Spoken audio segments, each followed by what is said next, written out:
Guys, there's important information we need to talk about. So bear with me here.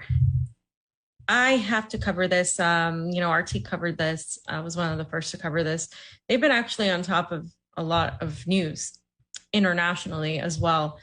Good station. Yeah. That's why it was always on in our house. Yeah. So this is a very somber situation, and I'm going to warn everybody because these images could be unpleasant is an understatement. So Ukraine has been shelling and killing lots of people. As Gonzalo said, the Russians aren't interested in going after civilians, but the Ukrainians, what they do is they put their weapons in civilian areas so the Russians can attack. So then they can say, oh, the Russians are killing civilians. That's what they do. And they also have been attacking civilian housing, residential areas in the Donetsk Republic. And basically recently, a couple days ago, they hit a house, residential area, and they killed a 10-year-old girl. And I'm going to go ahead and show the video, but I tweeted about it, and I said a 10-year-old girl was killed after Ukrainian forces struck a civilian part of the center of Donetsk in the Republic. Where is the Western media outrage is my point, because the Western media does not talk about this stuff. And they get every opportunity to blame Russia for everything. So here's a video. This is from Donbass R. It's a Telegram channel. Again, warning, the images will be disturbing.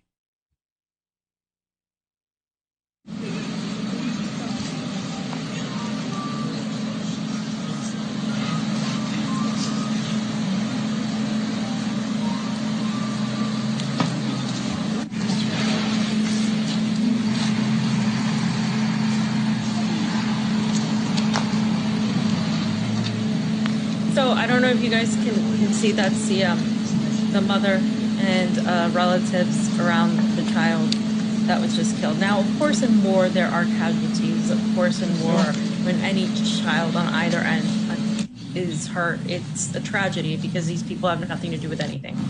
And it really sucks when civilians, are hurt on either end of the whether they're Ukrainian, whether they're Russian, whether they're from Donetsk, whether they're from Kharkov, wherever they're from, right? And Russia, of course, has been advancing westward, as Gonzalo said. They've been going through Severodonetsk, and eventually they're going to reach the more western parts of the country. They have complete and total control of the Donetsk region. So it's very interesting when the UK Daily Mirror made up an entire fake story blaming Russia for the shelling that Ukraine did. They did this whole story, and this isn't the first time the Daily Mirror has lied. And they did this article, and they called it Russia in Blitz on the Donetsk. And they showed a picture. The smoke was coming from the Ukrainian shots, not the Russian shots, because why would Russia shoot the Donetsk when it's been largely in control of that for a while now? And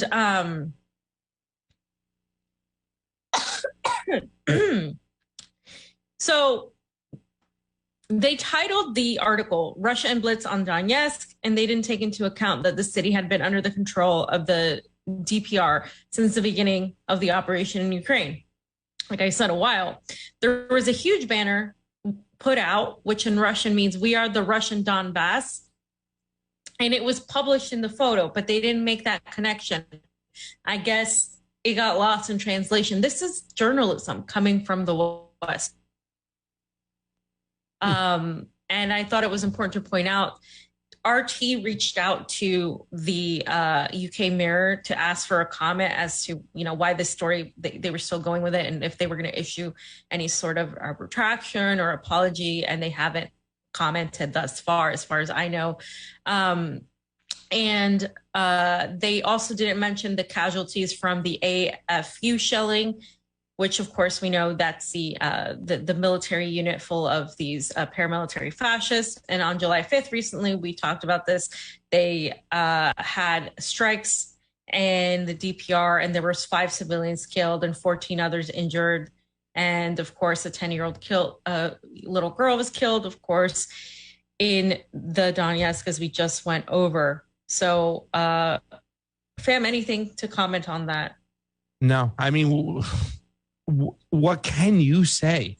The thing that goes through my mind as you're telling this story is the fact that what do the people who work inside these outlets really think? I'm not talking about the dickheads up top who are calling everything. When I'm talking about the actual journalists and the people who know at one point, they got to know, they have to understand that they are putting out a pack of lies. They're putting out propaganda.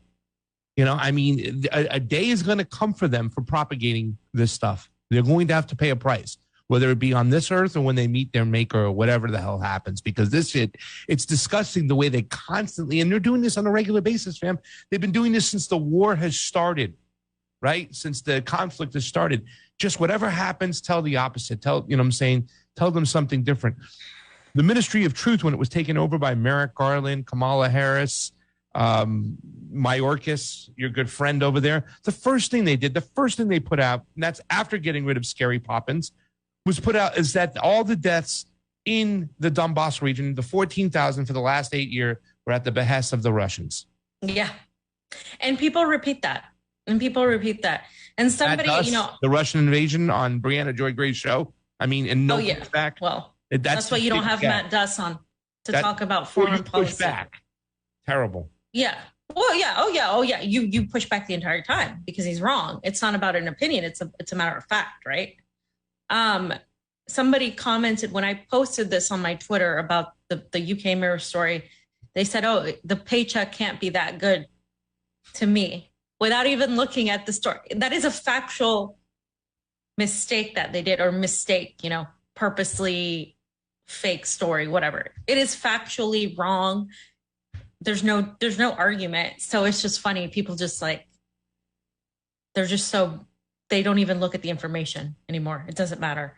And speaking of of people who are brainwashed, there's that segment of the boutique left, the synthetic left, whatever, that, you know, comes and says, "Oh, Fiorella, you're not a real journalist. You're paid by the Kremlin," and all this other stuff, right?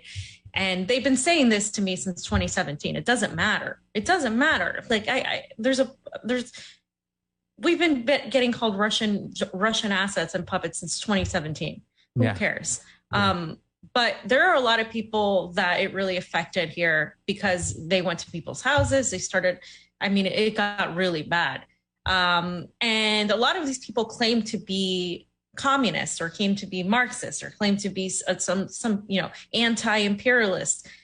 But just so you guys know, the Ukraine Communist Party has officially been banned. They started on this a few months ago, but as of July 5th, 2022, the Communist Party of Ukraine was banned and all its assets were seized by the state. If that isn't tyrannical to you, and I don't know what is.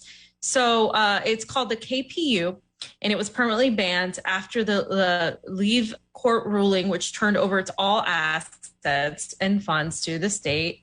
And the 8th Administrative Appeal Court said that it had satisfied the claims of the Ministry of Justice of Ukraine and ordered the party's closure. Quote, "The activity of the Communist Party of Ukraine is prohibited. The property, funds, and other assets of the party, its regional, city, district, and organizations, primary centers, and other structural entities have been transferred to the state," the court reported. And it's the latest opposition party to be banned by Ukrainian authorities. They're so democratic and so independent and so sovereign.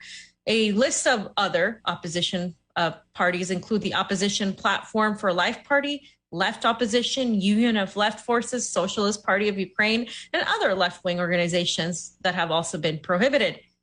And this was signed, of course, by President Volodymyr Zelensky, outlawing all these political parties deemed to be pro-Russian on May 14th. So he set out that decree, and now they've just gone on this entire banning spree. And this is for the quote unquote leftists who, you know, have the Ukrainian flags, the progressives.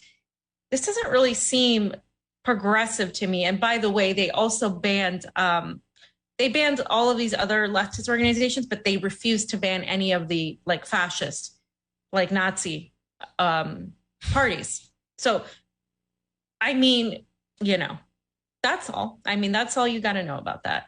And I'm just calling out people's hypocrisy here because they're full of shit. I mean, how do you justify this as a quote unquote, leftist, socialist, communist, whatever? These people aren't allowed to exist. Where's that democracy at? Where's that sovereignty at? Or even the people who call themselves anarchists on Twitter, which we know they're not anarchists, but like this is just so dumb. Yeah. Fam, this next tweet is fire because it says so much. We talked a little bit about this with Gonzalo. Great. Just a reminder, guys, Pasta's right. We talked about it with Gonzalo. Sweden and Turkey are in a back and forth, right? Because Sweden has not confirmed Turkey's calls to extradite these 70 Kurds that are accused of terrorism by Turkey. And Erdogan has said that they will veto Sweden and Finland's applications if both countries fail to meet the demands. So Erdogan's making these demands. And by the way, just because they've started the process of going into NATO doesn't mean that Turkey can't remove its approval. They still can remove the approval. So it may not happen. A lot of people a lot of analysts, I think I talked about this the other day, are saying it likely won't happen because Turkey will pull out and blah, blah, blah. But even if it does, Gonzalo's right. Finland and Sweden have more protection under NATO right now than they will once they join it. And that's the irony of this whole situation, because the minute they join NATO and Russia says, oh, there's weapons on our border, guess what? They're going to go in there and they're going to do what they need to do. And of course, the West is going to say, oh my God, Putin is Hitler and he's trying to expand and take over. That's going to be the narrative. Yeah. You know what I think is going to happen, fam, though? Yeah. I think this is going to be an excuse. They'll find a way. Okay, so we understand that the joining is mostly symbolic, right? And in fact, it'd be better to stay put because now you don't have to wear the badge of NATO, but you still get all the benefits because, you're already involved with the West. But what they're going to do is they're going to find a way to push back against the veto because obviously right here, Erdogan, and this is something we've talked about all the time. Erdogan, you can learn something from Erdogan progressives. You get something for your vote. He always gets something for his vote, this dude. But he's making a demand that can't be met. That's not going to be met. They're not going to give up members of parliament that are Kurds and people who, within their country that are Kurds just because Erdogan wants them to. So he's going to hold this over their head. They're going to find a way to veto his veto. And then he's going to use this as an excuse in my mind to say, well, I'm leaving. I'm going to go join Putin's G8 down the road that we talked about. The BRICS that's going to be also having membership there maybe for Mexico, Iran, Turkey, so Argentina. So I think that this is going to be either he's going to get what he wants or it gives him an out. Yeah. That's a really good analysis. I tend to agree with you. By the way, I just threw this clip in here because Gonzalo put this up on his Twitter about an hour ago. You were talking about some of the children who got murdered. Let's take a look at this video over here. It says, as of today, the strikes by the Ukrainian forces on Makayevka, 2 children were killed. 3 more civilians were injured. Трагедия произошла в Макеевке, в спальном районе. Вот на этой площадке играли подростки, 2 мальчика и 1 девочка. Один мальчик погиб на месте. Девочку и 2 мальчика отвезли на скорой, девочку довезли, мальчик, к сожалению, тоже скончался во время транспортировки. То есть сейчас уже речь идет о 2 погибших детях. Sam, can you translate that for us, please? Not yet. I'm working on it. Work on it, Level when you get to level 3 of your what do you call those things? The thing on the phone that we do. Sometimes I want to speak German when the Russians talk, but I don't even think they would understand. So or I'm like, oh, can I speak Spanish? Can I speak French? Can I speak anything that's not Russian? What is the app called, fam, that we use? The one. Duolingo. So fam does the Duolingos in all different types of language. She's like on level 7 or 8 or freaking German and whatnot. And she's speaking German back to the thing. That'd be hysterical if they tried to speak to you in Russian and you fired back in German. Fam, we talked about Scott Ritter's video. There's a couple-minute clip of it right over here at the Ron Paul Institute. And, we were able to transition or pivot into the question for Gonzalo Lira, like, what does this mean for the Ukrainians? And listen to what our boy Scott Ritter says at the very end of this clip when he talks about if you had an ounce, a scintilla, a small hair of compassion and heart and remorse for the people of Ukraine, you'd be calling for this war to end yesterday. We should have been in the streets protesting this stuff. Instead, you had idiots in LA, I stand with Ukraine, marching in the streets for a proxy war. That's how fucking dumb the progressive movement is nowadays. Let's hear Scott. Thank you, James Cameron.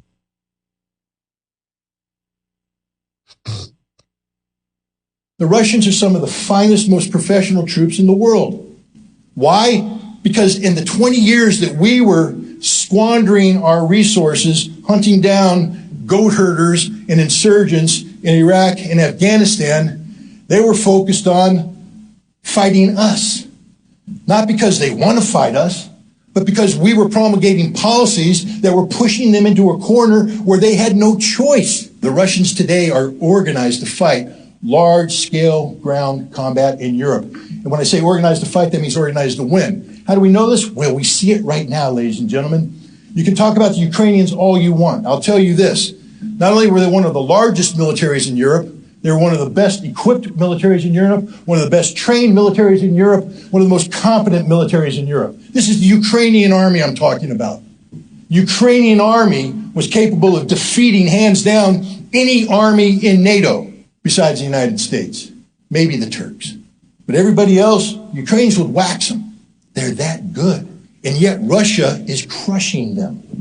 Crushing them. That doesn't mean that Russia's not taking losses. The battalion commanders that the Russians have on the ground in Ukraine today are the finest battalion commanders the world has ever seen. There's nothing that can happen to stop this. Nothing. But there's a problem. We can make the cost for Russia very high. We make it so high that it actually becomes painful. And if we make it too high, then we have what we call a game-changing moment. And we're on the verge of reaching that. We're providing the Ukrainians with weapons that are not going to change the outcome of the war. They are not. HIMARS is not going to change the outcome of the war. But what it will do is kill Russians. It will kill Russians in large numbers. It'll drag this conflict out. Now, Russia will win, but the price paid by Russia will be very high, and the price paid by Ukraine will be even higher. And for all the people that say we have the little Ukrainian flag on our thing, we've identified ourselves, go to hell. Because if you care about the Ukrainian people, if you give a damn about humanity, then you'd want this war to be over today.